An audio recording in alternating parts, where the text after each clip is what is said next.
Welcome to Penrose Learning, where we make understanding easy. In this video, I will explain how to play Pokémon Go if you can't walk. First, you'll need to install a GPS spoofing app on your phone.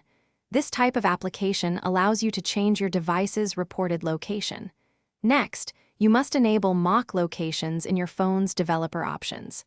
This setting permits the spoofing app to override your actual GPS data. Once set up, you can use the app to virtually move your in-game avatar to any location you choose, all from the comfort of your home. Once your spoofing app is active, you can navigate the virtual world of Pokémon Go. Many apps offer a virtual joystick, allowing you to control your avatar's movements smoothly. It's a good idea to plan routes with several stops, mimicking how you would naturally explore.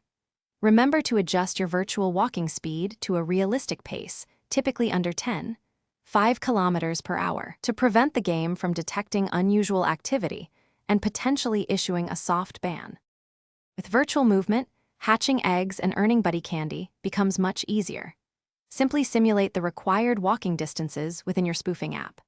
You can also instantly teleport to Poké stops to gather essential items like Poké Balls or jump to gyms to participate in remote raids and battles. Don't forget to use in-game items such as incense, which will attract more Pokémon directly to your virtual location, maximizing your catching opportunities. To ensure a safe and enjoyable experience, always adhere to cooldown timers after teleporting long distances. This prevents game penalties.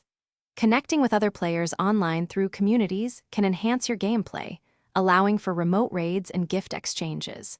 And speaking of upgrading, check the description for a link to the Shark AI Ultra Robot Vacuum and other great deals.